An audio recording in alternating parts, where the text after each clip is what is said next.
Jimmy!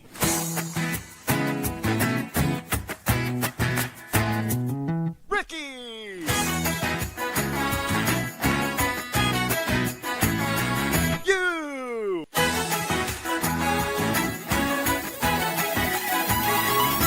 SmackAttack!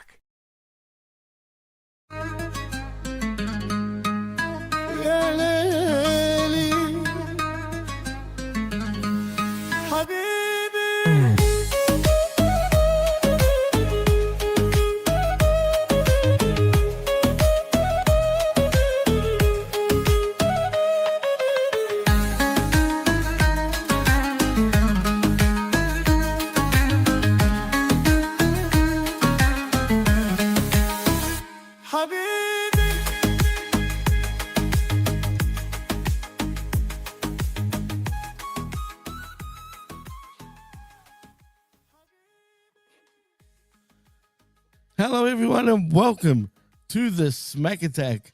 I am your host, Jimmy T. He is my co-host, R to the B to the V. And don't you worry, we don't sell out to no Saudi princes over here, just quietly.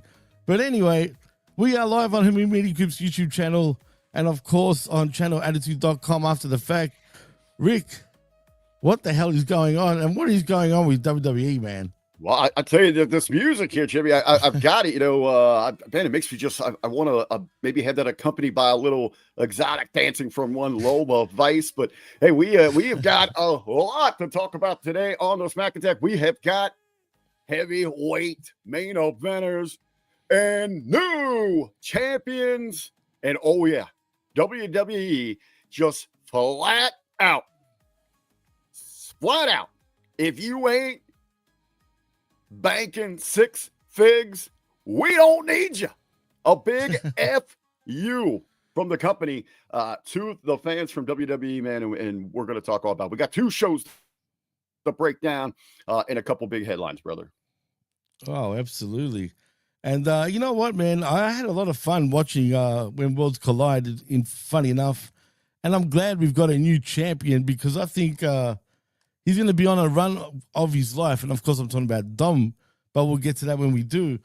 But it was a fun show, man. And SmackDown, I mean, there was a couple of good matches, but SmackDown still would be SmackDown, if you know what I mean. Well, they had a big lineup, a big card for the event. We had back-to-back double dipping with the big shows there last night. But, of course, Jimmy, things really got going Friday afternoon. WWE goes live on their socials with their big press conference. Now, news had broke about this maybe super late Wednesday into Thursday. I know they talked about it a little bit during the Thursday record of the Friday locker room, but at that point, just speculation.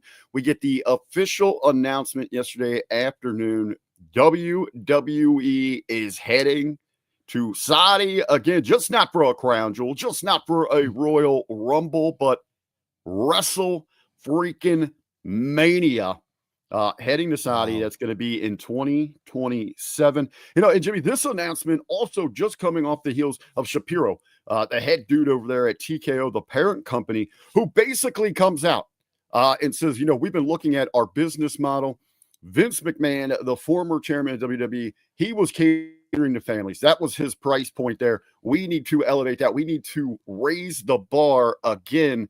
We've known this for a while. Ticket prices ridiculous through the roof right now, and they're recording record gates.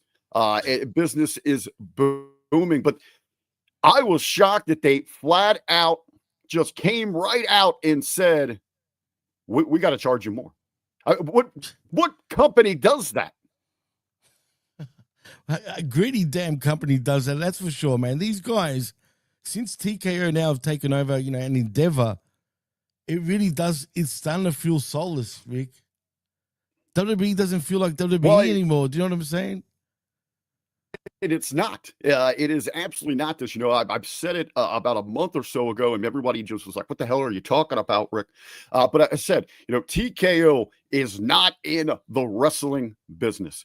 Pro wrestling is just a product, a catalyst for them. They are in the mega live events streaming and branding business. That's where they are at. So their business model, it works if you're WWE, UFC, or the rodeo show. It's a plug and play blueprint for them. But to come right out, I was just blown away that they would even say that without trying to put, that positive spin on it about how, the raise in prices is just so that we can offer a better, premium experience and all that. But, it's just not WWE, TKO with this. Even the NBA, I know you're a hoops dude. Adam Silver, the commissioner of that, he just made a comment because there's a lot of backlash with the NBA moving more and more towards streaming. And hey, for our fans that can't afford streaming, sorry, you're just gonna have to watch our YouTube channel and get clips. Yeah.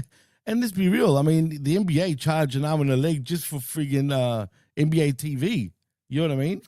So I mean, it's not $10 like the WWE was, for example, or other streaming platforms go. The NBA is top dollar, man. So yeah, I don't know. Everyone's getting greedy, and you know what sucks? The only way we can do something about this is if all of us got together and said, you know what, fuck this.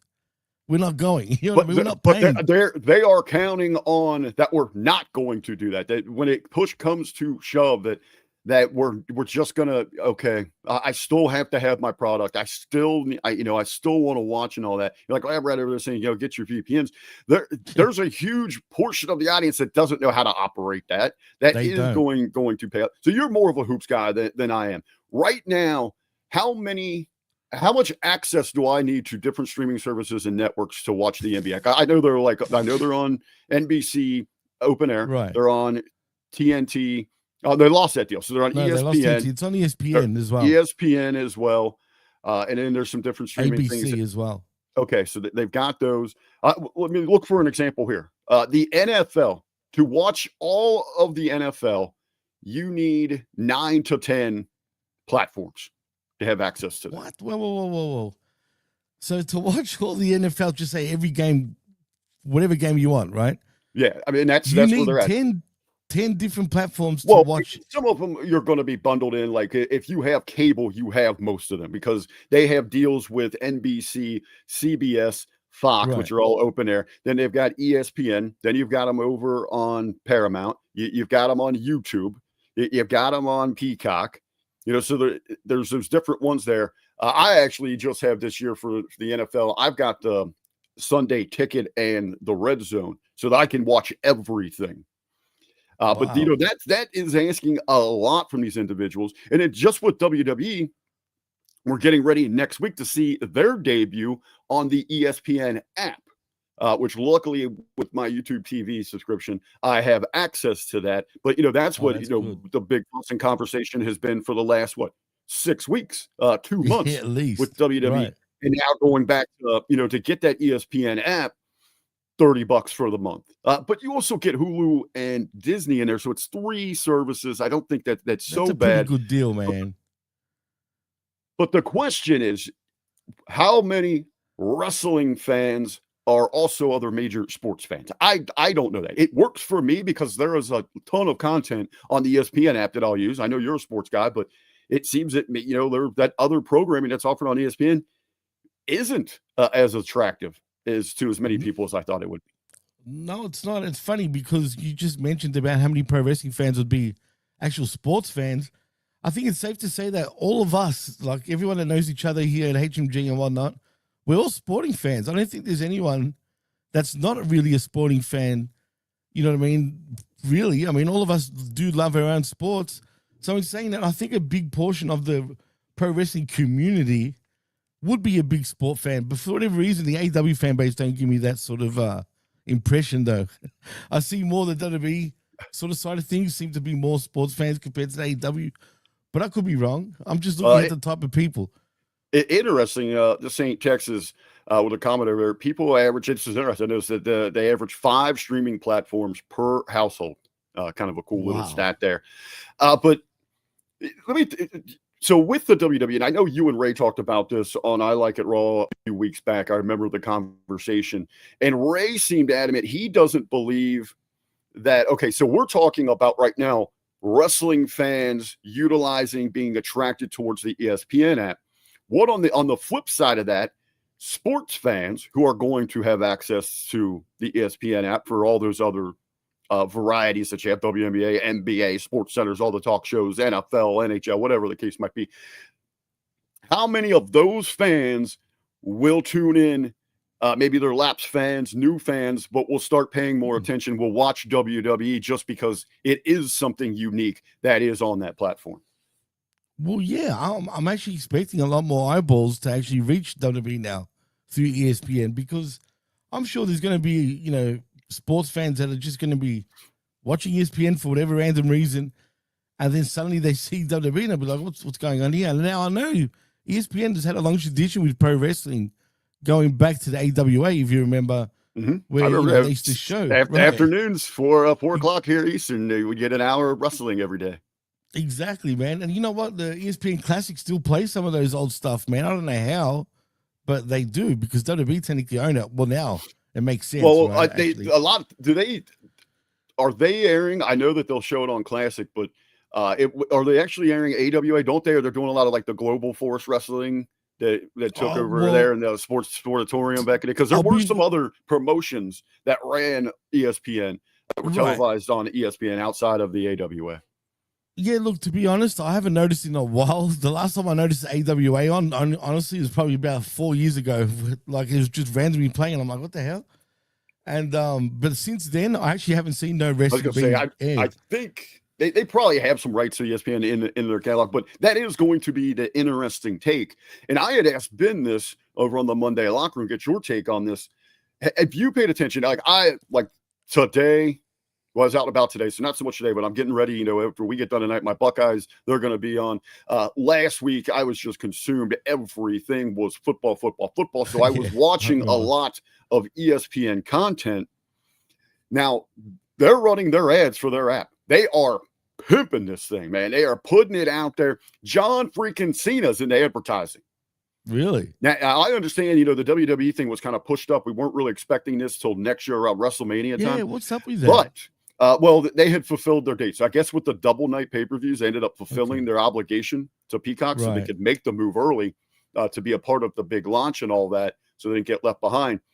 But what is the value for ESPN? Is WWE just another piece of ass to them, you know, that's on the shelf that they've got? Because the WWE not really featured in any of those advertising. I did finally last Sunday, or Monday Night Football. It was Monday Night Football.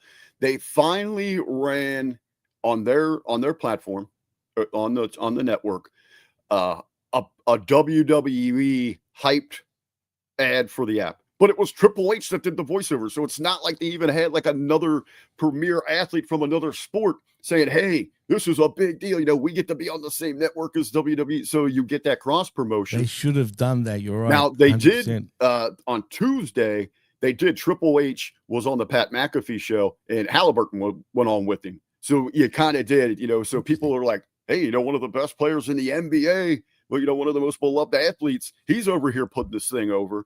That's got to be kind of cool. It was also absolutely cool. It was also that appearance on the Pat McAfee show. Triple H caught a little heat because he admitted he wasn't at Raw this past week. He was doing the Kill Tony thing. That. I'm thinking, what the hell is he? Why would he even say that? He shouldn't say that. Or is he just trying to? It was funny because McAfee had mentioned something. He said, "Hey, did the ladies get their contract signing in?" And H was like, "I gotta be honest with you, I haven't watched it yet. I wasn't there. He was doing." But well, you know, the internet marks. You know, the smarks that they want to go into an uproar like, oh, I can't believe he isn't on the job. Come on. The guy is busy as hell running a company, for better or worse. You know, we can get into all that with the creative night, but he doesn't need to be there at every freaking thing. Some fucking right. I mean, it didn't bother me. I mean, shit. The poor guy actually went to Greece 2 weeks ago with his family for what felt like one day, and then had to be in Mexico for when Worlds Collide. Not Worlds Collide, sorry, the Triple Mania at the time. You know what I mean? Yeah. So it's like this guy can't even catch a break. It doesn't take a whole lot to run these crap shows anyway, so he doesn't need to be there, right? But dude, did you see their faces at freaking when Worlds Collide? They look like they didn't even want to be there. I'm talking about most of the WWE heads. Yeah. Hey, it's a late night for a lot of those old dogs. True. But 10 we've p.m. got all the pricing increase, and then yesterday, the big announcement, the press conference. You talk about dreadful faces. I know someone just over in the chat had Oh mentioned my this a little bit ago. God. It looked like a funeral that they announced. It is official. So again, in 2027, WrestleMania goes to Saudi. I know, Jimmy, we were talking this morning on the phone about this. This is the actual number is pending, but over $100 million is what this is going to cost Saudi. A bot show. Now, yesterday when this was made official, and here's my initial reaction, and I think yours was similar as we were talking. A crown jewel is fine, even a Royal Rumble, but to take the flagship, the foundation, a show that really belongs to the fans, like WrestleMania, and to give that to Saudi. Not if you're going to go international, not those diehard fans that rock Europe that were doing so great during the tour where you were recording record gates. Not even you guys down under in Australia, but because the Saudis ponied up, they get to buy the showcase of the Immortals. And I went back. I went back to watch the press conference just for the reaction. And it was just a flood, outrage of you sold out. Just over and over and over and over and over. They're literally like we're just posting. Everybody just, you sold out. Even worse, did you see the talent's faces? Yeah. I read over the joke. I actually posted that yesterday on social media. I said night one main event is going to be Sami Zayn and CM Punk for sold out night one. And then the Saudis are going to request that we have Hogan versus Warrior for night two main event. 100%. You know what they should call night one, actually? It should be called WrestleMania Sold Out, like the way you've written it. Literally, like the old WCW pay-per-view. We rehashed WrestlePalooza from ECW. Let's just go get the sold out from WCW. But yeah, as we talk about that actual number of what this is going to cost, because we are getting some reports that it is pending on who the WWE is able to obtain for that main event. And you were telling me there's a whole bunch of names that they're throwing out there. Dude, they're throwing out The Rock. First of all, apparently they want The Rock versus Cody, or The Rock against Roman. That social media hasn't hit there yet. They don't, and maybe they haven't seen what The Rock looks like right now. Well, these just all allegedly, so I don't know how true it is, because a lot of people are trolling. But they also want Undertaker out of retirement. He's got no hips, he's got no leg, and just had heart surgery. Heck, there's even rumors of Triple H coming out of retirement and wrestling with a heart gimmick in his chest. Right. I mean, if money talks, the bullshit walks. You know what I'm saying? So heart and sold out. That's what's going to be on the line. Like the old SummerSlam, heart and soul. That was one of my favorite ones. I love that one. Absolutely. The heart and soul gimmick that they had there. Bret Hart against Undertaker, for example, 98. I think that one was, wasn't it? Yep. That was a great event. And my initial reaction was just of that along with the fans. Like, I can't believe that. I even told you yesterday, I said, you know what? I'm so pissed in the moment that we might just say screw WWE and talk about something completely different today. But we do have a job to do. We are going to review the shows that they put on last night. But as I was really thinking about that, and I hear that number over $100 million. Well, I'm also hearing with Royal Rumble on top that, is also in Saudi next year, $350 million all up, apparently. You know what? There's not a whole lot in this world that I wouldn't do for that kind of money. I don't know. Look, let's play devil's advocate here, all right, for a moment. As fucked up as it really is, because it is, right? They sold out, no doubt about it. Because I have no doubts that Vince McMahon would have never done this. I'm telling you now, there is no way he would have done this. Could be wrong, but I just don't see him doing that. So in saying that, though, isn't the whole goal to make money? Well, it is the business here. And again, what they just said, this isn't the old WWE where they are focusing on families. They're not catering to that. Again, think about this. We know these ticket prices. There was a tweet out there this week nosebleed sections for WrestlePalooza right up the road here next week in Indianapolis, $270. Dude, I want to go to the house show that's in my neck of the woods. Thank God they at least giving us that, right? Because obviously they're going to be in Perth. What's the ticket for that? Did you get to? Have you checked out $200 for nosebleeds for bro. a house show? For a house show. For a house show, not a fucking. Perth has got Raw, SmackDown, and the PLE. Now, while I'm here in Melbourne getting just a house show, $200 for nosebleeds, bro. Now I don't know how regularly they toured there when you were a kid. They were touring every year. Okay, so they made a round, so that was a big deal probably for. Did you get to go to those when you were a kid? Oh, absolutely. Not the ones in the 80s. I didn't go because I was way too young and no one's going to take me at the time. But the first time I ever went to an event was in 92. Okay, so some of your childhood. Here in the States, we regularly got tours. And since it was like a B market, so we got a couple of tours. They'd come through each year. If it was either at our Coliseum or at our gardens, but those were some of the highlights of my childhood. My uncle would take me. My stepdad would take me. And that's where I really fell in love with going to those live shows. And that's when they would have the marathons where they would tape out like the entire month of Challenge and Superstars. And then you'd get a cool, like dark main event. But right now, if you're a parent and you want to take your family, so you got a family of 4, you want to go down there. And again, when I'd go, we'd get some decent tickets. Absolutely. Get some hot dogs, popcorn, soda. I'd get something from the merch stand. Right now, I mean, you are talking over $1,000 to take a family of 4 just to a low-key event, let alone even imagine trying to go to do something like a WrestleMania. So with that, on the other side with this WrestleMania, they don't have to worry about selling one damn ticket because it's already bought. They don't have to worry about travel. That's another thing I hate. Right, but you know what? I heard them say they actually want people to come from overseas. So I don't know what that means. I mean, are they going to have a section where it's not going to be bought? But what really gets me annoyed, though, like you said, it is bought. Let's make no friggin' qualms about it.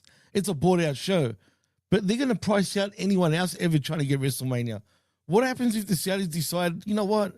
We're going to bid on it every year and outdo everyone. Every time, just like Vegas. You know how they went back on New Orleans, for example?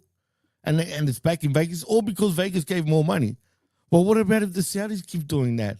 Are you telling me that this current, power that's controlling WWE is not going to say no to that? Right. I think it's going to be interesting to see these reactions. Now, that crowd last night for SmackDown, they were pretty hot. Where was SmackDown last night? I got it in my notes, but I haven't pulled it up yet. I've forgotten, man, for some reason. But in that case, are we going to see any kind of backlash? I mean, our fans up in Indy, are they going to make it rain green dildos on that ring as a backlash to this announcement? Let's be honest, Rick. Wrestling fans are fucking old talk, bro. Let's be real. Yeah. I mean, come on, man. Let's be honest, dude. We see everybody crying, fouling shit. I'm gonna not turn up, but now we're seeing record crowds turning up. I'm not gonna pay, but people are paying. You know what I mean? So I'll believe it when I see it, man. You know what I mean? But if people want to make a stand, let's be real, that's what you do. Because they're just laughing at all of us. They're literally pissing on us, man. They literally to have the balls, the kahunas that just come out and say we're going to charge. That they just know that you're not going anywhere. They know they've got you. Now on the flip side of this, and I'd love for you to roll. I'd love for you to roll this over to maybe ask Vet about this as you guys focus on AEW tomorrow. Why isn't Tony Khan and his crew? I was going to say using this as incredible ammo to target WWE. For Tony to come out and say, I realize I am a billionaire, that, my day, we have football teams, we have soccer teams, but, this is my passion. I said, I book wrestling for the psychos, for the true fans. And you know what? I'm going to price wrestling for you people, because AEW is out there running 1, 2, 3 free, buy 3 tickets, get one, really push that, put it out there where WWE is pushing. They flat out, they don't even respect the blue collar, the hardworking fans that made professional wrestling. AEW, All Elite Wrestling, we still love you. We're still here for you. Why are they not aggressively slamming that in WWE's face. All I can think of is just dumb, bro. Seriously, they're just dumb. I mean, how could you not be? These guys, if I was TK, you know, remember when they were working with TNA and TK would do these little freaking vignettes during the commercial breaks, if you remember with Shivani? Yeah. And he'd be just talking a lot of shit. Well, I'll be doing that again now, right? With Shivani, say, where he's like, you know what? WWE freaking out prices, you know, everybody. And, you know, we know it's hard in today's climate. You know, people can't afford to go and blah, blah, blah, even though they are going. You know, but, you know, us here at AEW, you know, we believe in the fans, you know what I mean? We believe in this and that, you know. I'm just, you know, hypothetically speaking here, not verbatim, but, you know, I'm trying to get the bullet point across. You know, vouch out and say it, man. We're here for the fans. You know, we're not going to charge these bullshit prices like the competition does. Come to AEW, you know, bring your whole family and enjoy a great night out, right? For example, for no more than, say, $50, $100 tops for 4 people. Well, I know that they are running, and they, you know, you can't just, you know, ridiculously price themselves, lowball themselves, but go at WWE on this thing. And I've been to a handful of AEW events. If that wrestling is your thing or not, is here, but it is a fun live event, a good atmosphere. You don't go to any of those are, and that's why people go to these events, because we're drawn in our society to these big spectacle events to have a good time like that. Absolutely, and AEW can put on a good show. I'm not always the biggest fan of their style, what they present, but it is good. And if they could go out there, as you're saying, you know, put together those vignettes, go out, show families, maybe get some interviews with the families as they're coming into the arena. Have the wrestlers sort of, you know, go out and actually freaking, you know, parade basically that AEW is cheaper and there's an alternative. Get a marketing team, for crying out loud. That's something AEW doesn't really seem to have. Yeah, they think that booking and, you know, movesets and rope work are going to bring people in, but hey, you know, all is fair in love, war, and professional wrestling. They got to take the gloves off at some point and go at WWE here. Yeah, I was really surprised that you know what I would have done here. Coming up next week, we got WrestlePalooza. Well, oh yeah, you guys are going to be talking about this tomorrow a lot. We've got All Out Toronto. We got a big day of wrestling next Saturday. I would have been, and I know AEW just reached that new deal with, who are they with? It's not HBO. It's HBO Max. Yeah. So now they are going to offer their pay-per-views, premium live events, $10 cheaper. At $39. They're more expensive than WWE. Is it more? Oh yeah. I was absolutely shocked that they couldn't come in somehow lower. You know, just even if it was $1, just to come in where it looks like a better buy to get the AEW content, I would have right now with the big move to make. And since you're going head to head on the same day, he's a billionaire. The company is losing. He can eat this up. I would have gave that event away for free.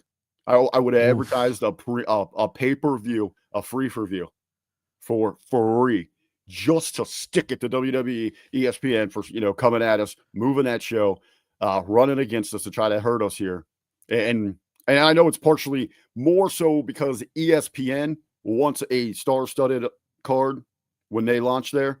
But still, I mean, that WWE card is stacked. As we learned, we're going to get into SmackDown here in a little bit, but we learned that main event is going to be Brock Lesnar and John Cena.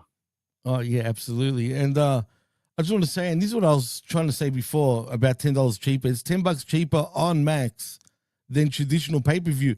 But to even piggyback on what you said, Rick, I would have not actually ran away from WWE at WrestlePalooza. I would have gone head-to-head with them and campaigned even more why you should be attending their shows in AEW and not WWE's because of prices alone. I think they got too scared too quick, man. I don't think it would have affected them as much as they think if they went head to head in terms of pricing and, you know, literally market that shit. Go head to head with them. Why not? You know, outdo them, outsmart them for once. You can't keep running away. Just go at them head on and say, you know what? They're charging this amount of money. We're charging this amount of money. Come to our show where you're going to have an even better time with your family, unlike the competition. But And again, instead, come out and say, "Hey, we're going to do this for right. you." So yeah, my biggest fear again with AEW moving, so they took their traditional time. They were going to do like a 7 or 8 o'clock. They're starting next Saturday at 3 p.m. Last time we saw them do it at All In, they moved it up and they ran super long intentionally to cut into Saturday night's main event. That's my Right. biggest thing, man. Are we going to get another 6-hour marathon? And then if you do the 0 hour, I mean, what were Yes. we at? Like 9 hours for All In? Yeah. Something like that, man. It's ridiculous, dude. And like Prof says in the chat, AEW Sicko buy rates on pay-per-views are always over 100,000 buys, so that's still good. But Prof, they're a private company. Do we believe those numbers? Do we know that for sure? At the end of the day, they can spit out any number they want, and we won't know. And they've been hiding that. Actually, last week over on Twitter, Meltzer was over there. Oh, they don't release those numbers. And actually, someone that works in the for the networks, it has been high up with all that stuff, just pretty much called him out, and it was like, "You're full of shit. You know the numbers. You're just not releasing those because they're trying to mask, what is there." And that's across the board of professional wrestling. Hell, WWE numbers were freaking abysmal this past week. Yeah, I mean, Terrible. apparently SmackDown was the lowest it's been in a long, long time. And then, Same with Raw. And then Raw was ridiculously low. AEW, what was it, 2 weeks ago? Only 400,000, right? Or hovering right around that. Yeah, and 200,000 on Collision even, which is bad, dude. And I know we're getting these record gates and financials from WWE. That's because of that price pointing. It's not that the product is that hot. Again, we this past week, Disco shared something that Ben and I were talking about, and Ben was talking about how this creative regime, what we are getting from WWE, 34-year-old women, mid-30s or whatever, 40-year-olds out there parading like they're teeny boppers, and you want to pass that off as great creative? No. So I mean, there's people like Disco that keep hammering, that cannot separate when Mr. Russo and Ben are talking about lousy creative. It has nothing to do with the financials. I mean, in someone like Disco's mind, McDonald's is obviously the greatest restaurant that ever existed. They're culinary geniuses because they have billions and billions served. But no, it's billions and billions. In the case of WWE, swerved because it's all a freaking facade there. Well, it is a facade, and it's a shame too because I love McDonald's, right? For example, everyone loves McDonald's, right? Mm-hmm. You know what I mean? So we all love WWE as well. Don't get it twisted, but I hate to say it, but if they continue to go down this route, I hate how people blame also Triple H. Triple H has nothing to do with this, man. He's just the face.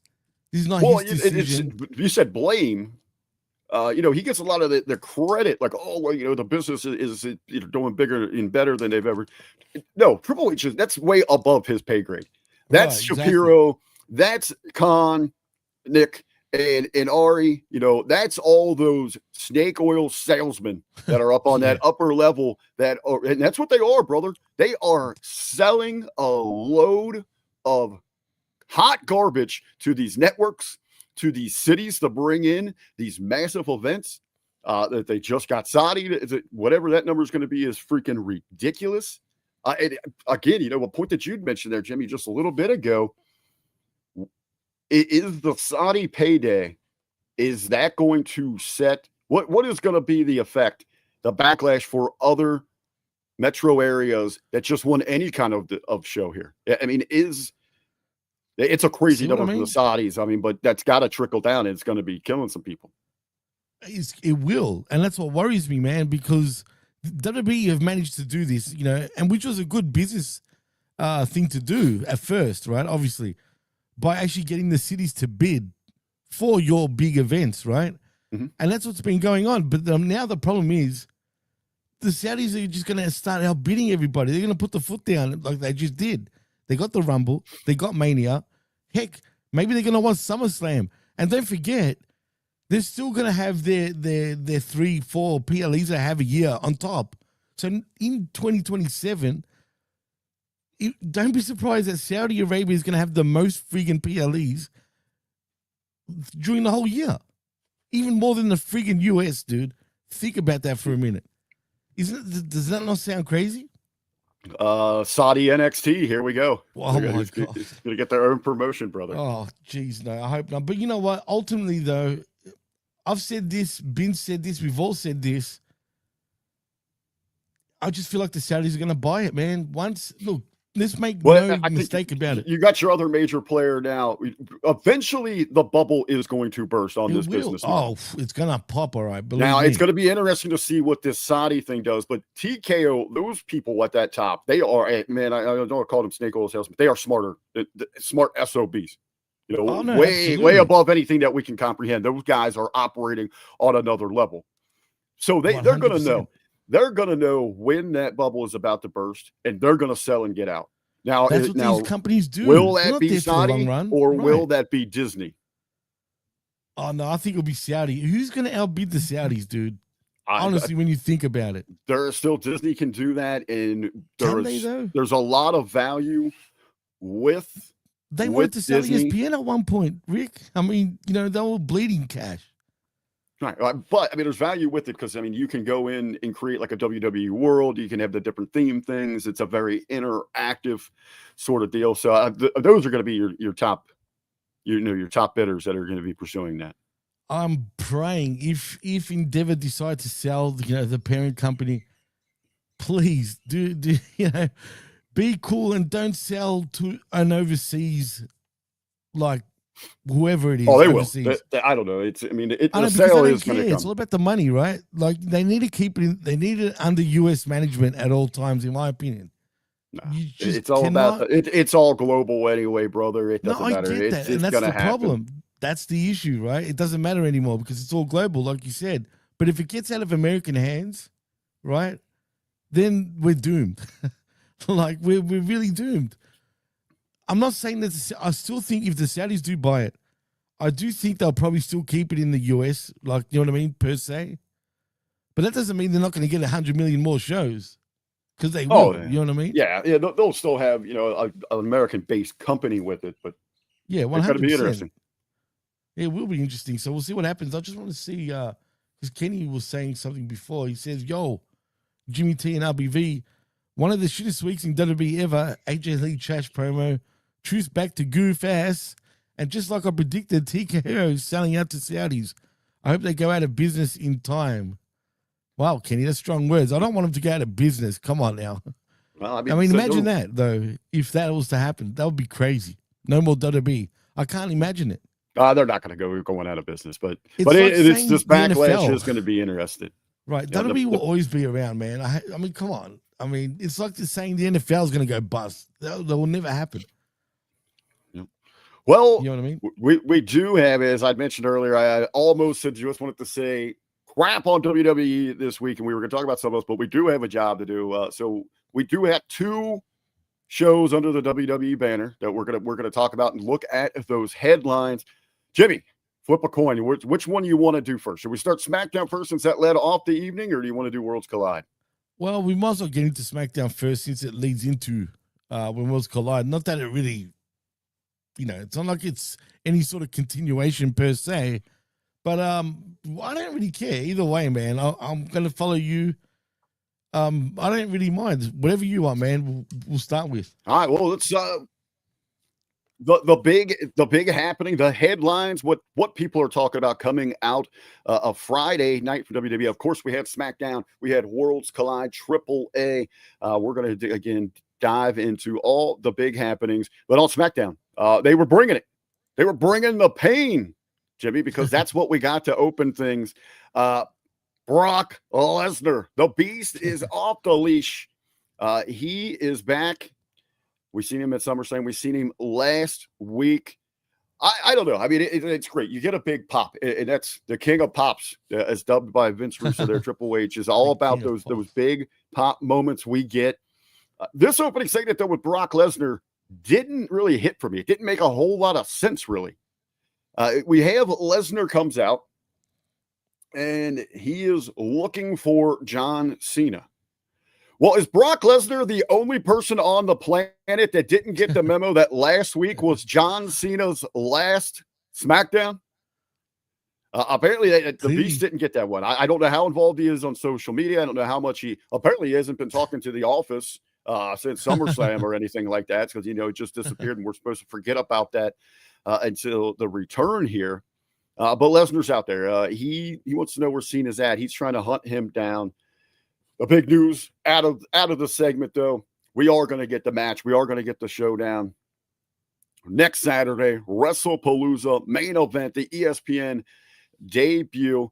I also thought, later in the show, we got a little walk down memory lane to look at the career paths of both of them, both coming from OVW right about that same time. Lesnar coming in as the super hot, white hot sensation rookie, but really just wasn't invested in professional wrestling. Said, hey, I'm going to take off. I'm out of here. I'm going to go try a little football. He goes to UFC and all that. Really earns his true value there before coming back to be such a big draw for the company. And he had a little New Japan run, by the way, too, during that time. Okay, so yeah, you did go over there. But for Cena, not as a hot start. It took him, he had to earn his position there, but he moved up the ranks, becoming the face that ran the place. Top guy for 28 years, I think, or something, 23 years is the top guy there. So we're going to get plus. I know, because he told Logan, remember, going back before their match, Logan had 23 matches. He'd been in this for 23 years. So around that. Crazy. But yeah, we're going to get it one more time. Two of the biggest names of their generation, Brock Lesnar, John Cena at WrestlePalooza. But on this night, right there in SmackDown, for the world to see his little brother, his number one fan. His little older brother? Yeah, a little older brother that looked up to him since he was a child. R-Truth confronts the Beast. The interaction was a little funny between the two. It almost seems at some points that maybe Brock got lost, or even that Truth had popped him a couple times during the exchange. But not a good night for R-Truth, as he ends up on the wrong end of things there from the Beast. Yeah, Ron Truth, unfortunately, made a comeback, and this is what annoys the kick out of me. 2025 is going to be the most weirdest year in WWE history in many ways. We started off with R-Truth getting released, supposedly. Or not released, but letting his contract, end, basically, and not rehiring him. And then we bring him back. He's some, the truth will set you free, like he would say back in the day, if you know what I mean, right? He shaved his hair off. It was like a new beginning. But nope, we're back. We're back to this clown version of Truth, which I'm cool with, right? But my only issue is, why did we do all that before? Just like Cena. What a waste of a year for Cena. Let's be real, dude.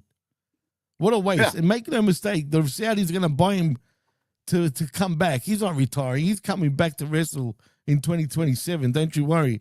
That's another rumor, by the way, that I forgot to mention.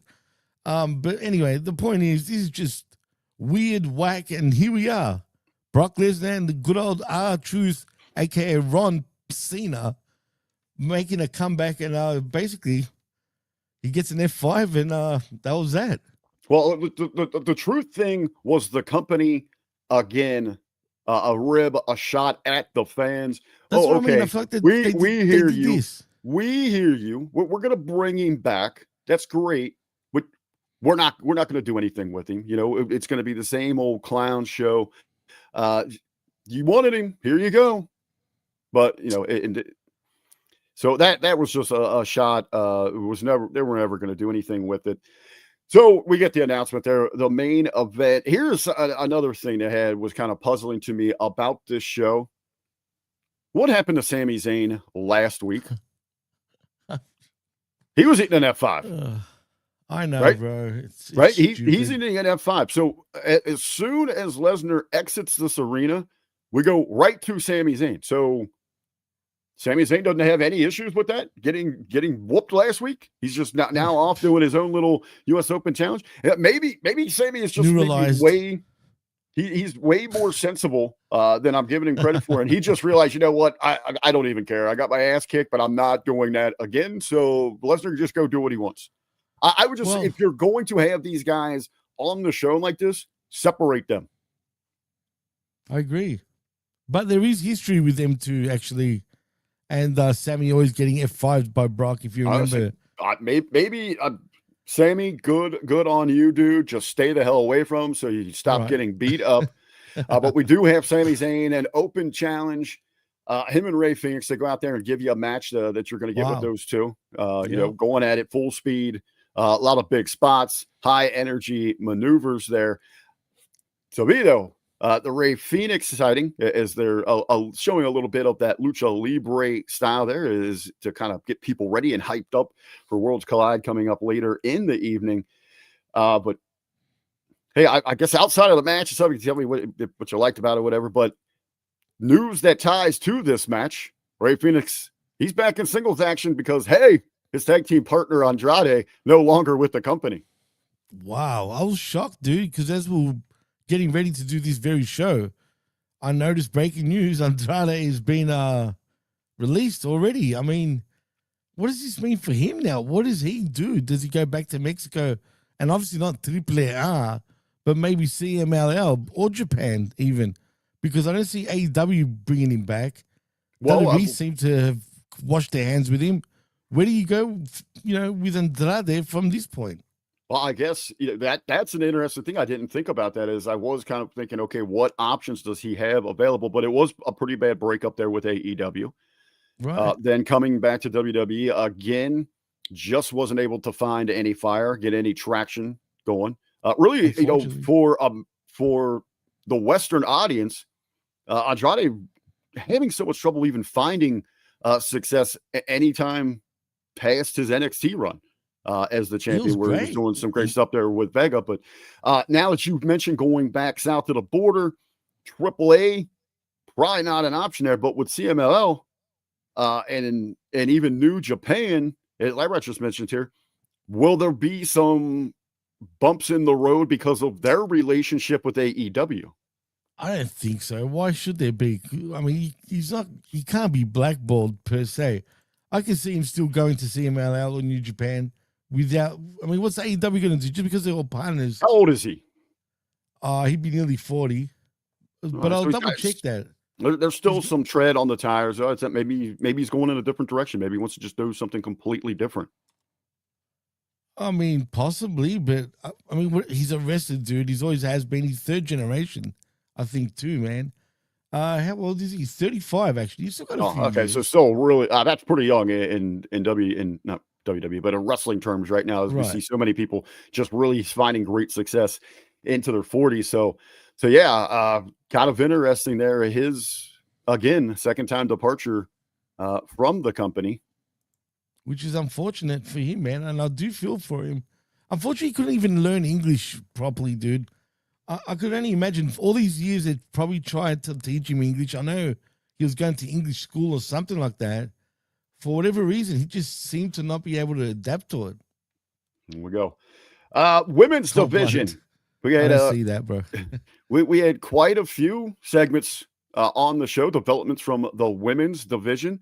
We'll start with the big one here. We've got our women's championship match.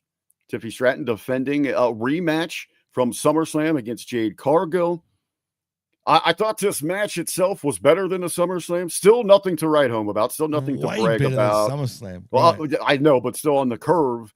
Nothing too exciting here. Still with Jade. It seemed that a couple of times in this match, the pacing was off. She was having trouble finding some footing. God love you. Have that picking that wedgie out of that fine ass as much as you want, making sure your hair's straight, that you're doing your storm pose and all of that. But I liked the finish here. I have in my notes, it was good to see a double count out. I can't recall the last time that we'd seen that inside of WWE, where we usually just get a straight up DQ finish because they can't.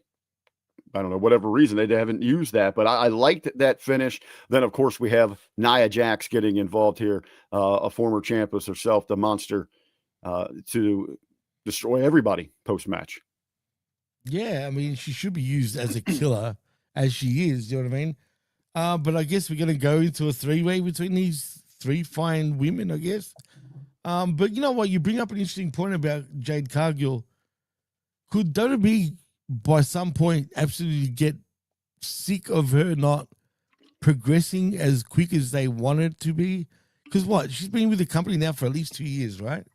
They're still with her. I mean, she has not come along as well. And I'm surprised maybe that we got this match here. I thought they were going to cool off on her, and it seemed like they had for a little bit there since SummerSlam. Again, we did see improvement here from their last match. So that is a positive to take from it. Again, nothing really to get overly excited to write home about. But yeah, I was surprised to see her here. But going forward, there's still so much money on her. I just don't know what that direction is. Right. She looks like $1 million, and I think WWE will stick by her just because you look at her. I mean, look at her. She's a friggin' she's a specimen. So, but I just feel like by this point, she's had a few years now in the business, man. You know what I mean? You would have thought she would have improved a lot more by this point. Look, she is improving, don't get me wrong, but it's very, very slow, it feels like. You know what I mean? Hopefully we get to a point, but I can see her getting frustrated though, dude. Hopefully works out. Right? You just put a picture of her just picking that wedgie the entire show. I'm cool with that. So what I do always enjoy seeing on my screen, that brings that absolute magic. We have a little backstage segment with Chelsea Green. She wants, she's questioning the legitimacy of that Charlotte injury and when are they going to get their championship opportunity. Of note also here, Piper's still missing, dealing with an injury, correct? Some kind of injury. It is? Is that for sure? I think so. I mean, that's speculation. I read a little bit about it. I didn't deep dive into it, but so Charlotte and Bliss are going to be defending the Women's Tag Team Championships next Tuesday at Homecoming for NXT. Then the Hervis and Chelsea are going to get their opportunity. They'll be next in line. So we do have that announcement. Our third segment, not really a match, a beatdown. We got some backstage exchange there. But Julia and B-Flop, let me ask you this. With all of the talent that is in this women's division, who in the hell thinks it's a good idea to give airtime to B-Flop and Michin? It not just go out there as enhancements to put something over. They really believe we want to get invested with a program involving either of these two, especially against Julia for a championship. Wrong. B-Flop, I totally agree with you. Michin, it's funny. Sucks. She has no value to this product. She is useless. They should have fired her the day that she won the retribution gimmick. Oh, that was silly, bro. Oh my God. But is it her fault? That's on them, though, to be fair, Rick. No, it is on her fault because she went on social media and posted, "That's not me. I don't like to be that way." That's true, man. That's true. Like bro says, Michin means crazy. Yeah, well, she's not crazy enough. No, she really isn't. She's not even crazy, to be fair. Well, what do you mean? Look, she had a kendo stick. That's crazy. Well, she's Korean, right? I mean, well, half Korean. You see what I mean? Stereotypical, right? Let's give her a kendo stick. But, look, you're right. I mean, she's just there to put other people over, man. She's a veteran now at this point. I guess that's her value. But like Bruce says, call up Jada Parker. I mean, really, they need to call up a few of the women from NXT. Like Lash Legend would be an absolute beast on the main roster's women's division. But that's also an issue because she's a beast. You know what I mean? You really got to have her run down that friggin' roster, but they're not going to do that. They can't do that. Just like, how do they not figure out anything for Omos? Right. Yeah, I'm surprised that we didn't see him. We're going to be talking about that here shortly at Worlds Collide because of that great reception that he had there. But, with Lash, we talked about it here a few weeks ago on SmackAttack that she should have been in the one that was aligned with the Profits instead of B-Flop. I don't know. She would have been a perfect The only thing fit. that's crazy to me is whoever the hell Road Dogg or whoever that thinks that it's a good idea to put Michin and B-Flop on television in a program at all. That's the craziness to me. That's Road Dogg 100%, especially with Mitchin, 100%, man. I mean, they've got history back, of course, in their TNA days. So I can see him being a real sort of advocator for Mitchin.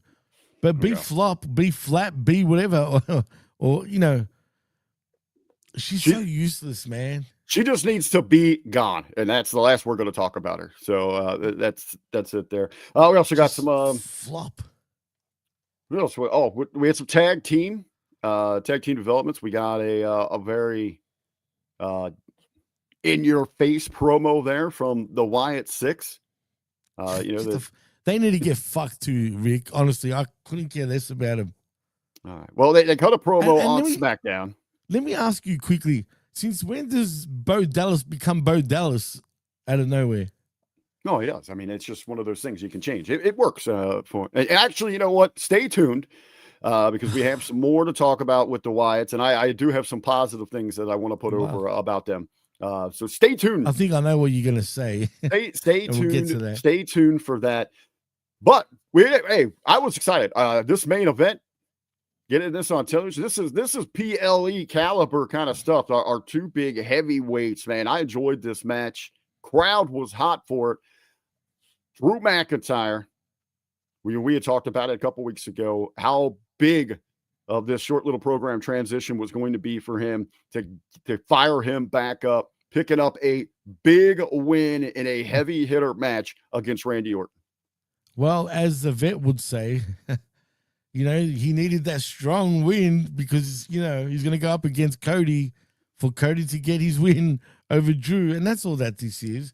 And this is what I hate about, booking this year all across the board in all of wrestling. It's too obvious. It's too friggin' silly. I'm going to give a pass on this one. I don't think any of us are expecting Drew. He is a made man. He's had a rough 2025. They're heating him back up to give Cody a credible challenger. I hope we get an extended run with that. So we do have Cody Rhodes is back, ladies and gentlemen. He saves Randy. Drew was setting up to put Randy's head through the front of that table, just like he did Cody, to put Cody on the shelf. But Cody is back. He takes down Drew and says, "You son of a bitch, I'll see you at WrestlePalooza. We can do this." They're going to do it there. Just add that to that stack card next Saturday. But I'm looking forward to, now that Cena is off of SmackDown and seemingly Lesnar, who we saw this week, is going to be out of the company after Saturday. We'll go back on break until Rumble time or whenever he's needed for something. Television for that long? What else? I mean, he's not doing anything. He's just coming in to sell this ESPN match against Cena. There's nothing else for him to do until WrestleMania season, essentially. I mean, if they were actually smart and knew how to book shit, I mean, they could have found something for him to do, but I guess probably doesn't want to do anything like this. But SmackDown is going to be hurting for star power. Obviously, we get Cody back here, so it's going to be Cody and hopefully Drew that carry that brand through the rest of the year. And even if he's on the losing end of it, Drew's so good at what he does, a pro's pro. He is full of entertainment, so I'm looking forward. Enjoy the journey, not the destination with Drew. No, I agree, but still, you just know where that destination ends for him. That's the only problem. Okay. I'm going to enjoy the ride and just enjoy. And what's so good with Drew, even though we love him, pro's pro, so much respect out there. He makes it. He can still pull the heat from the audience, which is probably one of the most remarkable traits today in professional wrestling. Is when you can get them to still hate you. He's great. I mean, he's very good, and he's a great. His troll game is second to none. Actually, Rick too, man. He gets it. He knows how to play the fans. He knows how to build an actual feud for himself. You know what I mean? But I just feel like he's earned a run with one of these championships. You know what I mean? In my opinion, he doesn't need it. I think he is such a made man. He is above a championship at this point. I'm not going to complain if he gets something. If they let him get a run with it. But I don't necessarily think he's one that needs it. I think Bruce has actually hit the nail on the head here. Drew has taken over Kevin Owens' spot, definitely. Except Drew is impressive and 100 times better than Kevin Owens. So, well, you calling Kevin Owens a bum, Rick? no. I just Drew is just that good. That's not a knock on Kevin Owens there. So we do have WrestlePalooza next week. Real quick, I'm going to run down this card for you. Just let me know what you're excited for. I mean, this is a big debut on ESPN. They've got this thing stacked. A lot of familiar names that you got to believe that the executives are happy with. And we were talking about those sports fans, those Laps fans that might say, hey, you know what?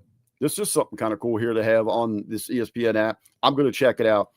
Obviously, they're going to recognize these two faces, the main event, John Cena versus Brock Lesnar. We've also got to announce last night, Cody Rhodes is going to be defending the undisputed WWE Championship against Drew McIntyre. We've got mixed tag, CM Punk and AJ Lee versus Seth Rollins and Becky Lynch. The Usos are back. They're going to be taking on The Vision, Bronson Reed and Braun Breaker. And we are going to crown a new women's world champion as Io Sky takes on Stephanie Vicure. I mean, it's a strong lineup, man, and I'm looking forward to it. Obviously, All Out is going to be around first, but yeah, look, WrestlePalooza sounds like a palooza, all right? I mean, it's going to be good, but also I feel like it's going to be very predictable, though, this PLE in many ways, Rick. I mean, you can see it all across the board, but you know what, man? On paper, it's pretty strong, and I'm sure WWE will end up delivering as they usually do on their PLEs. Yeah, they do a hell of a job with the PLEs. Television 100%. Sucks, but hey, watch the PLEs. Well, from SmackDown, we get a PLE-esque environment over on YouTube. I think they're doing a great job with the YouTube presentation. I enjoy the shows over there. Someone over there in WWE realized, hey, we can make more money by actually utilizing YouTube. And guess what? They're utilizing it. I mean, in some ways, it's become the network over on YouTube, dude. Everything that you don't get on Netflix, for example, or the cock, I guess for you guys, is all on the YouTube, including old Nitros, old Thunders, and even a lot of old. I still want to see their actual revenue that's coming from there. We hear about all these records, even like the main event from SmackDown had 110 million views. Wow, on really? YouTube. But see, that's where I actually watched that at. But what is that? What is that transitioning to? What does that mean? No revenue wise, because they're not using ad spots on there. I don't. They're making a whole lot, and a lot of those views, Jimmy, those are bot views. Those are. You think so? I mean, it could be, but at the end of the day, they're making bank from it. And that's still a lot of bank as long as they hit over the millions. There's barely a million people watching the show. So now there's 110 that are just going out of their ways to go. It's bot. They are buying their views. Get me watch bots, pal. That's what they're doing over there. It's a trick, pal. It's a trick across the board. And if you notice, why aren't they running ad spots in their own stuff for their advertisers there?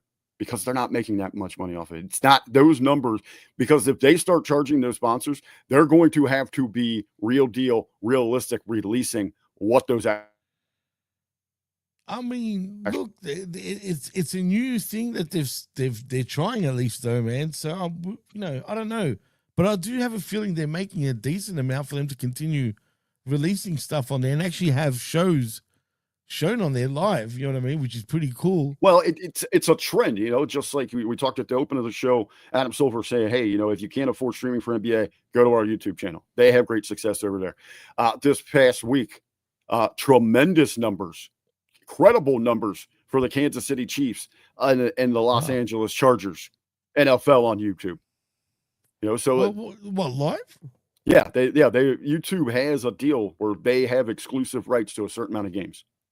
That's cool, man. I didn't actually know that. Yeah, that's part of that 8 or 9 platforms I was telling you that you need to have access to get all of that content. Especially if you pay for premium, which I have been lately with YouTube. It's just so much better, you know what I mean, without the ads and all that shit. But I have to go back to it. I cut it. I was like, you know what? That's where I'm going to save a little bit, but you're right. Those damn ads, man. Dude, when you get away from premium and then you start watching a normal, I was going crazy again, dude. It's like they throw way more commercials at you after that. Yeah. So it's hard. Yeah, I thought I'd be able to do it, but I'm going to have to reactivate my premium. I know it's fucking bullshit. See what they do to us, man? It's Yeah. ridiculous, dude. They It get ya. really is. They get you. But we are in Las Vegas for Worlds Collide, and also celebrating this weekend is the Mexican Independence celebration. I could have sworn we were in Mexico City for this event because there was nothing but Mexicans in that crowd, 100%, bro. Viva Las Vegas, man! Hola. Yeah. Absolutely, dude. And that's cool. I love how they shat on the Saudi announcement too, man. They all started booing as they were showing it on the screen, which is hilarious. Again, they had that negative reaction. It's going to be crazy to see that going forward. But yeah, we've got representation. Obviously, this is under the AAA banner. It is their highlight, but we got AAA, obviously. We've got NXT. We've got SmackDown. We've got Raw.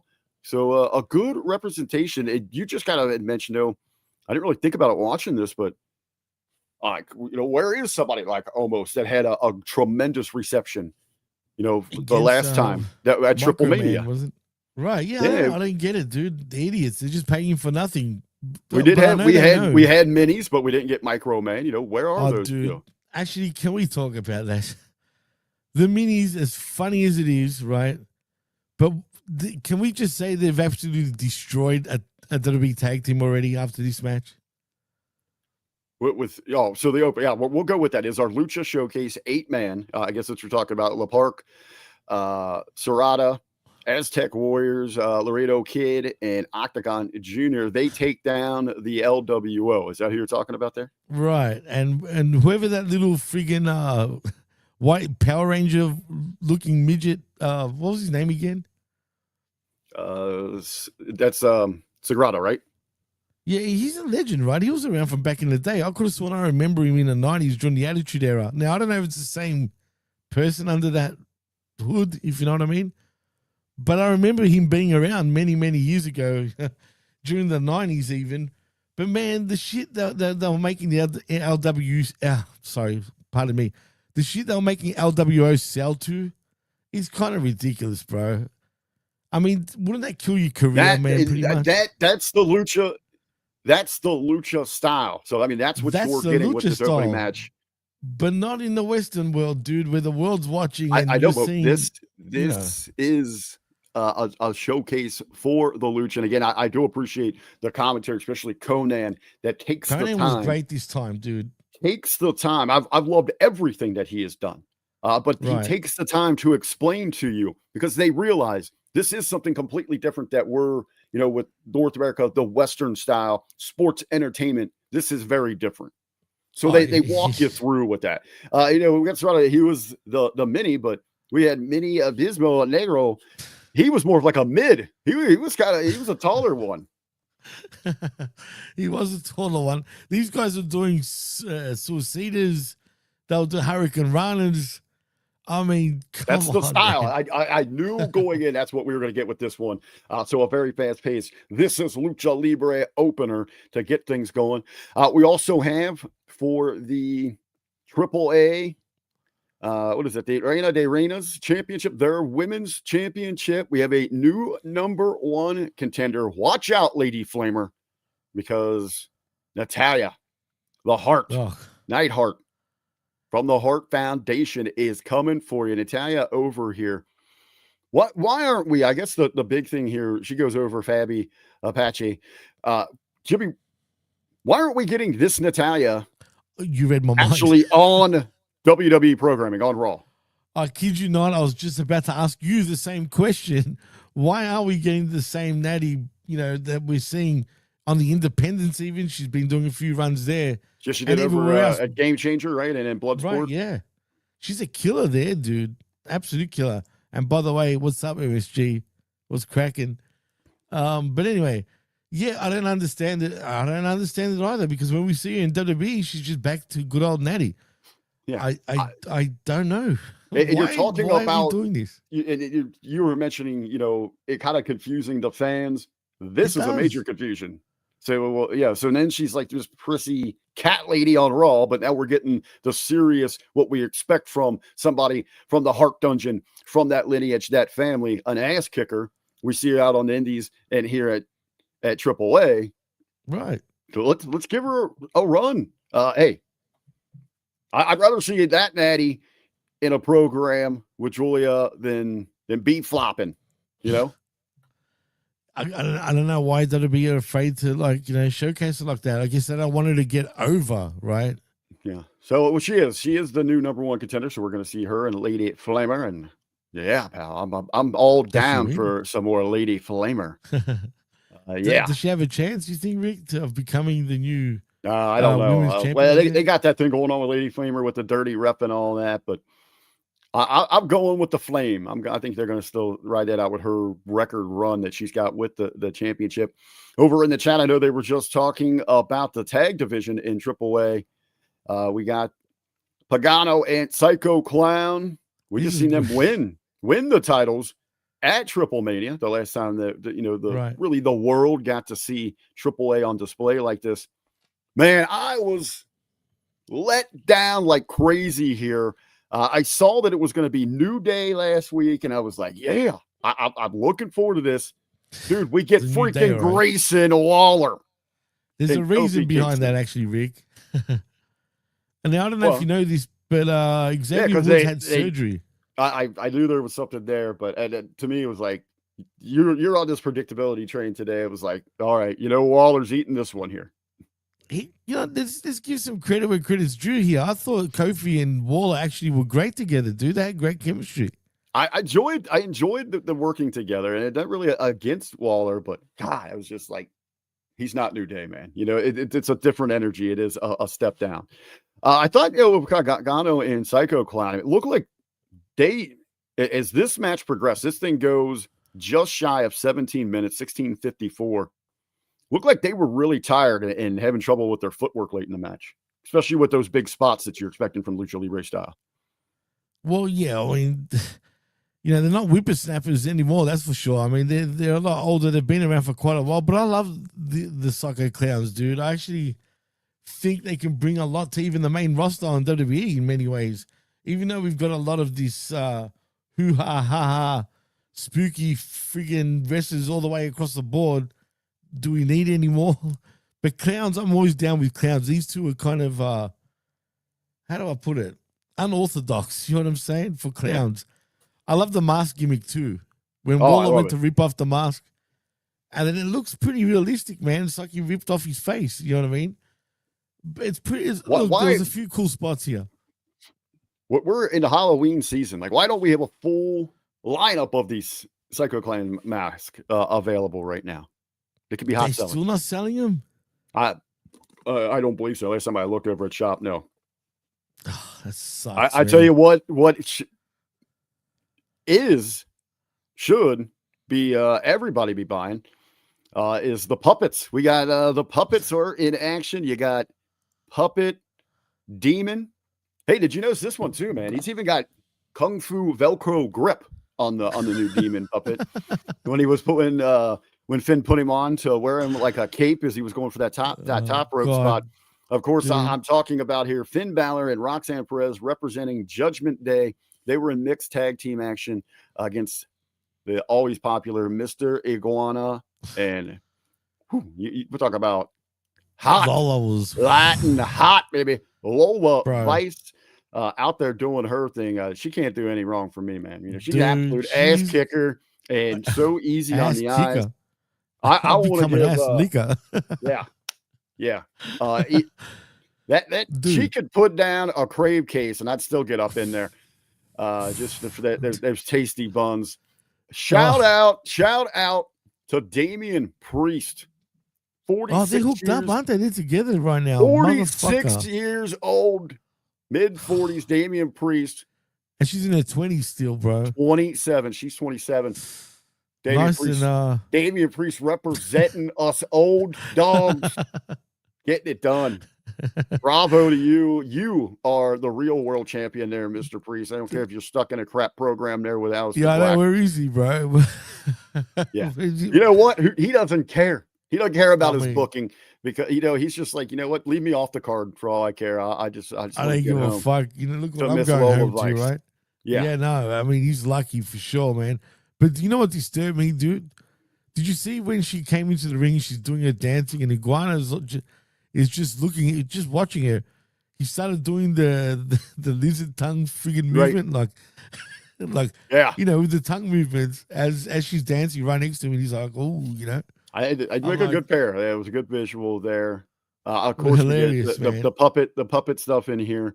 So a lot of fun for that audience. But Lola gets the pin for her team on Roxy. They pick up Surprisingly, in some ways. I was really surprised with that. It's baby's up in this one for a fun match. And I think you're building that steam. Judgment Day doesn't necessarily need the win here in a mix because they've got a much bigger moment in the main event. Sorry about that. Absolutely, 100%, man. But I guess the right team did win the match, which is baby's up for a fun one here. We have another championship on the line in AAA. The Latin American Championship is going to be in a fatal 4-way. We got the champ, Dr. Wagner Jr. He defeats Dragon Lee, continuing to look good, representing the WWE. Speaking of Judgment Day, old JD McDonough, Donna Hughes in there. Big Donna. Yeah. And Ethan Page from NXT, the North American / Canadian champion. Fatal 4-way. I was really surprised. I wonder if they shortened this one because of time restraints. This thing goes under 10 minutes for these guys. But it was 10 minutes of absolute mayhem in many ways. Yes, they were getting after it. They went good. right after it. Right, but what disturbed me was some of the, I don't want to say sexual sort of things, but Madonna and Ethan Page, I don't know, had a face full of each other's stuff on numerous occasions. Well, if you know what I mean. What happens in Vegas stays in Vegas, unless it's on YouTube for the entire world to see, I guess, right, bud? Oh, God. I mean, but what else I noticed, though, too, is that Ethan Page would look so much bigger than all these guys, dude. He really did, didn't he? Because he really did. You've got essentially, big. Right. Essentially, but everyone else in this is a cruiserweight. Even Wagner's a little bit bigger, but even Page, medium. And we think that Page, when we see him regularly against, the other superstars, he's about middle. Yeah. Right. So yeah, he did tower everybody in this one. But I like that, like giant compared to everyone. It was weird. As you said, this one was fast. It was furious. They got after it, but still champion. Wagner Jr., Latin American champion there. All right, Jimmy. Big feel main event time. Highly anticipated. Vikingo, the champion, the mega championship, Dominic Mysterio, the challenger. We saw a lot of here. We saw Judgment Day back in action. We saw a handful of Dragon Lee comes back out here. Rey Mysterio gets involved. I want to point out, that's what I was going to bring up, that if Dom wins, because we forgot to mention this, Rey Mysterio had to come out and actually put the belt. Present him with the championship. I also liked, I did particularly like this during the commentary. They're telling the story of all the amazing accomplishments of Rey Mysterio, arguably the greatest luchador that has ever existed. One of the accomplishments that's eluded him, that he never was able to win the mega championship. But Conan is, talking about to explain how things work. Back then, they had the strict rules of weight classes in AAA. That's has gone to the wayside now, so you can see a champion like Vikingo. But back then, Rey never had that opportunity to rise to those ranks, that level, to have the mega championship. They threw it out, man. We saw, as I said, a bunch of involvement here. Americano makes an appearance. It helps Dom load that mask. It took pretty much 2 attempts with the loaded mask to get it done. And new mega champion, double dipping, double champ, dipping. Yeah. Dirty Dom. He claims the gold right there with that beautiful WWE Intercontinental Championship. And as you said, his old man comes in and he tries to just hand it to him. But Dirty Dom wasn't having any of that. You're going to put that belt around my waist, old man, and then hit the road, get the walk, and get out of here. It's The my disrespect. moment. You know what was crazy with this though with me is What's as that? much as they booked in this match as Dom and the Judgment Day and Americano as heels, this audience was eating it up. They loved them. Dude, And he's over. again, they booked Vikingo like this unbelievable baby, and the crowd still hates this dude. I feel bad. I'm starting to feel bad for Vikingo, man. I really am, dude. It's not his fault. This is all because of Del Rio. That's why they're shitting on him. And it's really WWE's fault in many ways. Because I agree with him. I do want to see Del Rio back. He was great in AAA. He actually was. No shit. He really was. But unfortunately for him, always, if you're going to be a dick once, you're going to be a dick twice, let alone 3 and 4th time. So it is what it is with him. If he comes back, we'll see. But Vikingo, you can see it in his face, dude. He's not liking it. You know what I mean? But Dom, though, and it's just unbelievable, the rub from like a legend like Rey Mysterio to come out there and help, and the kickouts, and you're getting this baby rally before getting put down. Like everything they were doing with him, you would believe that this guy is like the most beloved over thing in the world, and they were just showering him with the hate. Oh, they were showering. But the fact that Dom is so over, man, even with the Mexican fan base now, is nuts. They want him to be their champion, bro. That's what's crazy, and I love it. I love seeing that because not only did he break a record, he broke a record, actually. He's the first ever AAA campeon, mega campeon champion, and also to hold the IC belt. That's a record, dude. No one else in the history of pro wrestling has held those 2 belts at the same time. So congratulations once again not that hard to Dirty believe Dom. because the companies never really worked together, but a very cool accomplishment there. Now, the other cool thing about the Dirty Dom dynamic is if it's handled properly, it's very reminiscent of like going back to Bret Hart, where he could be the most beloved baby face in Mexico while being the most despised, hated heel in North America. US. In Europe. Right. Yeah, crazy. If they played their cards right with that would be something so cool. And some underlining tones, though, for the story that was being told here. And K-Dog, again, was hitting on it so well, masterfully. And even JBL added a little bit to it with the fire. But you look at that Mexican culture and how important respect is in the family. Oh, absolutely. Absolutely, dude. If and when Rey is ready, and they talked about that, it's the reason I wanted to highlight it, about how Rey never was given an opportunity to win this championship. This a program and big match. Rey Mysterio versus Dominic Mysterio for the Mega Championship. Wow. I would put, Dom's got to put the belt on the line, and I would have Rey put the mask and career on the line. Oh, shit, dude. That would be huge. And speaking of that, we almost had a Grande Americano unmasking too at one point, just quietly. But yeah, that would be massive, dude. But I like his Mexican mask, his El Grande Mexican mask too. Yeah, what's up with that? Even on what do you call it? The Triple Mania, who's wearing a Mexican-esque mask. Well, they're there, man. When you're in Rome, do as the Romans do, right? So. Well, they should call him Grande El Mexicano at this point then instead of Americano. But still, man, I loved how they embraced too at the end, like Dom and Grande Americano. Yeah. But what does this mean with him in Judgment Day? And, I know Finn's usually not too happy when Grande Americano gets involved, but it seems like they're one happy family right now. Well, they're partying. They're on top of the world right there, So we're going to see what we've got. A lot of gold back in Judgment Day. Yeah, crazy, man. Absolutely crazy. Absolutely crazy. Judgment Day is ruling things. Chris Gallegos saying RBV, the new Marv Albert. Yeah. Now, that's a compliment, dude. Yeah, and you know what? Lola Vice, that's the ass I'm going to be biting. That's gonna be my heat. That's that ass. That my pervy ass is gonna get caught in trouble for. Tell me that's not top 3 fucking one of the best cakes in all of pro wrestling, dude. Yeah, maybe ever in existence. Ever, bro. Yeah. She's just so like Yeah, anyone's freaking dream, that's for sure, man. So, I mean, something to look forward to, a good story potentially there with the family if Ray can, go and capture that he's never had to add to his illustrious career. I think that'd be a hell of a story. I hope they do that, man. Would you do something? Would you do something like that?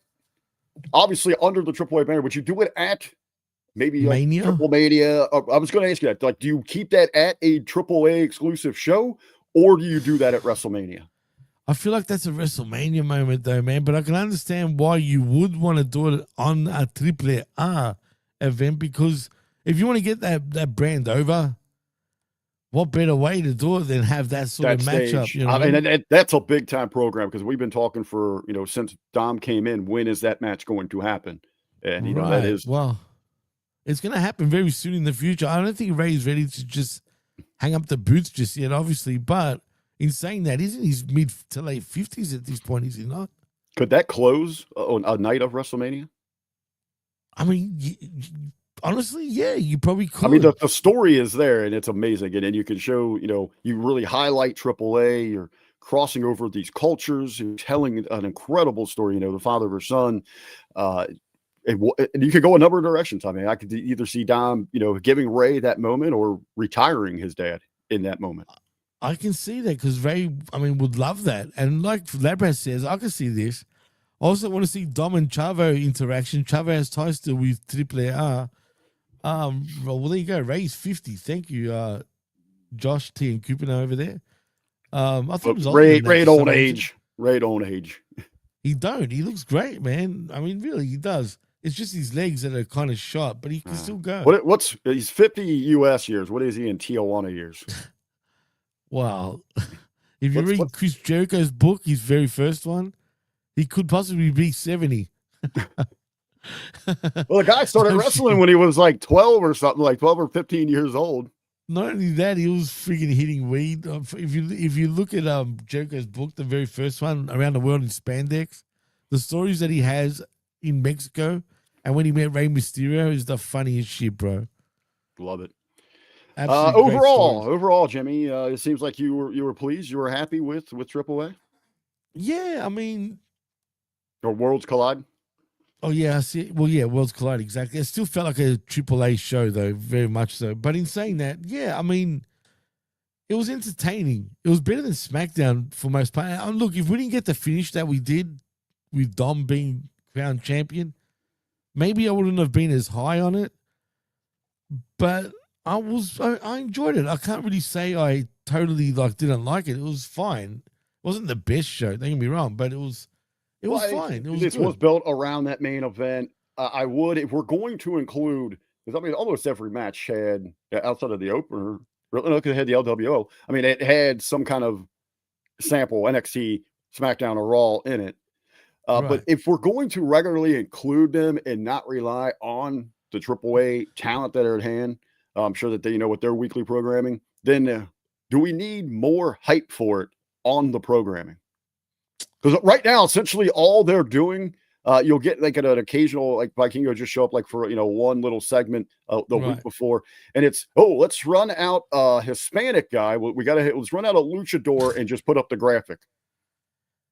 Yeah. We did. That's because they usually, we get Penta on the show too. We had him. I forgot. That's true. Again, and I know last time we were talking about, the chat was on this. Can we get some damn subtitles when they're speaking in Spanish? That was annoying me too, man. I don't even really know what Penta said. Right, I didn't lie. That's what I was saying. Right, it's true. I mean, come on, man. And Labrat, don't say that. Jimmy didn't like the show, but put over Raw, keeping my racist theory alive. I hate Mexicans, Labrat. I hate you. Nah, I love Mexicans. Come on now, bro. Jesus Christ, Jimmy. Nah, it's a running gag about me. I hate everybody equally. Do you guys have real Mexican food in Australia, or do you have like a Tex? Or do you have Tex-Mex? Because here in the States, it's probably more Tex-Mex. I'd say. So you're getting more American then, because here in the States, it's like we got Taco Bell here and all that shit. That's. But we've also got our own sort of Mexican thing, but it's owned by Americans, funny enough. But I don't think it's in the US. Down under Mexican. But see, too much beans and everything, man. I guess you could beans. Refried beans. Hey, I did tell you I found a taco place here that has a kangaroo taco I still want to try. So I'm going to have to record that for you. I'm trying to get the balls up to order it. So I dare you to, bro. And if you do that, I want to see it on the air. Yeah, I'm going to record it and we'll play it. But I've been there twice since then, and I just can't get the cojones to like pull the trigger and order the thing. So I couldn't do it, bro. Me personally, I could no way do it, man. But Lebrat actually tell RBV how he's got a Mexican friend, as a matter of fact, that lives in Australia, that's from the US though, and moved down here. But yeah, I've even got Mexican friends, believe it or not. It's probably the most trippiest thing seeing. I'll send you a video of down under Mexicans, right, with Aussie accents. You would trip the fuck out. Yes, I do need to see that. So please, I'll send you. I swear to God, bro. The Aussie accents, Hispanics. We've got some boxers that represent Australia that are Mexican as well, like up and coming boxers. I kid you not, dude. It's funny because I'm used to seeing like the Americanized Mexicans, but seeing Aussie Mexicans, it'll probably blow your mind a little bit. Yeah, because they sound like they sound like pretty much like me. You know what I mean? So it's funny. You know what I mean? I need kangaroos in ponchos and sombreros, and I need to hear the Aussie Hispanics. So yes. Oh no, there's a lot of Aussie Hispanics, dude. Mexicans is probably not your number one. Like there's a lot of South Americans, like Colombians, Chileans, heaps of Chileans, dude. Some of my best friends are Colombians, Chileans, Argentinians. The first time I went to an actual real Mexican restaurant, like I didn't even know how to order. I was with Rivera. We were in East Chicago. Adam Rivera, you talking about? Yeah, Rivera. Yeah. This is going all the way back to the first All In before there was an AEW. So right. It's like 3 a.m. and we're rolling around East Chicago, and like it's like 45 minutes car. And I started thinking down. He's like, "What are you doing?" It's like, dude, it's like I haven't seen another white person in like 45 minutes. Where are we at? In Chicago at this point? We were, not just Chicago, East Chicago, which is all Hispanic. So we finally roll up on this Mexican place. It's an all night. We go in there. Nobody working speaks English, and shit. It's like real Mexican is different than Tex-Mex. So I was going entire life with the impression that Tex-Mex was Mexican. I'm like freaking out. I'm like, just order me something as close as you can to Tex-Mex tacos. So it ended up being one of the best meals I ever had. I absolutely loved it. So, oh man, I've never. Yeah, look, I don't mind Mexican food, but it's just like I said, the bean thing is just a little too much, man. But yeah, here it's more Tex. I mean, there is authentic Mexican restaurants. You know what I mean? But there's not like a shitload of them like you would find in the US, for example. You know what I mean? Oh, we got it. I go outside and just throw a rock and hit one. So yeah, that's what I'm saying. Here, think of the Mexicans, right? There's heaps of Mexicans here, but not millions. It's not like, you know what I mean? Right. It's pretty hard to find them, but they're there, right?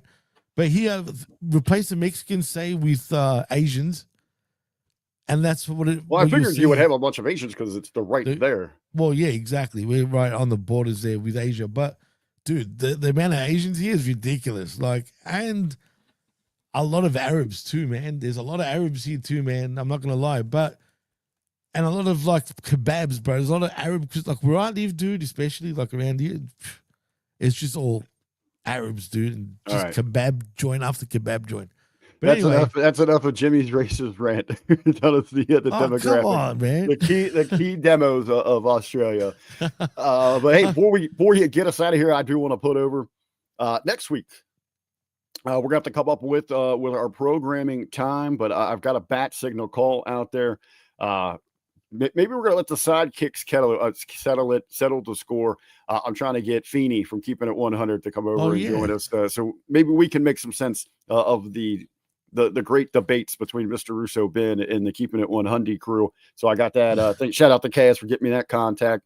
Big shout out to Kaz for lining up a big guest that's going to be joining Ben and I high noon Monday locker room this week.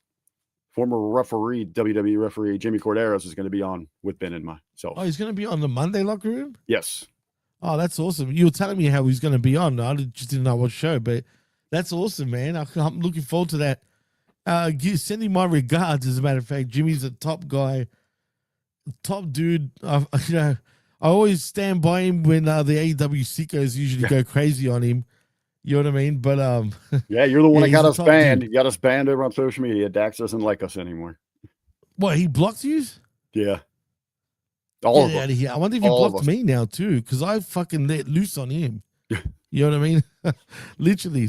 Thank you, Anakata Blue, by the way. Joe about to get Roger Jackson. Just kidding. Oh man. But anyway, Rick, man, I guess it's time to take it home. You just said pretty much what you're doing, but is there anything else you want to promote before we go? That's it. Stay tuned. Stay tuned for an announcement. We'll figure out when we're going to be back at next week, just because we got all that coverage. I know you and Vet will be handling the coverage for All Out next week. So maybe we'll push it. Maybe we'll try to push the Sunday or late night Saturday to cover WrestlePalooza. Yeah, no, well, we'll cover that. Let's cover it actually. We just got to figure out a time. We just got to figure out a time for it. So just everybody stay tuned for that. Stay tuned, exactly. But in saying that, if you want to follow me, you can at the PWC Network on the Twitter right now. Also, yeah, like Rick said, look out for Direct Gauge with myself and the Vet tomorrow morning at 11 a.m. Eastern. Obviously, you know, be there. Looking forward to it, man. They wrapped up the Philly stand. I think there's what's happening? They wrapped up their stand in Philly, so we'll hear you Really? guys break it all down. Yeah, that was the last set of shows from Philly. You know, I thought last week was going to be that, but I guess not. No, it was. It was. Last week was. So. Oh, I mean the week before. Sorry, but Collision tonight. Up. Is Collision tonight or they're there Thursday? Okay, wait. So no, with Collision, they're not there though, right? In Philly. That's what I don't know. Maybe tonight is. I don't know. When did Collision air? I don't know. Well, who cares? Because we'll find out tonight, I guess. Yeah. Or tomorrow, sorry, for Collision. I won't. I'm watching the Buckeyes tonight. I don't blame you. But unfortunately for me, I have to watch it. But like I said, like it says right there, right next to my name, please like and subscribe and share the word. You know, our numbers have gone up across the board, including our likes and, of course, our subscriptions. So please, guys, keep doing that. But in saying that, I am Jimmy T. He is R to the B to the V. And you've been listening and watching the SmackAttack live right here on Hamin Media Group's YouTube channel. And, of course, on channelattitude.com after the fact. Till next time, yalla, we're out. Peace.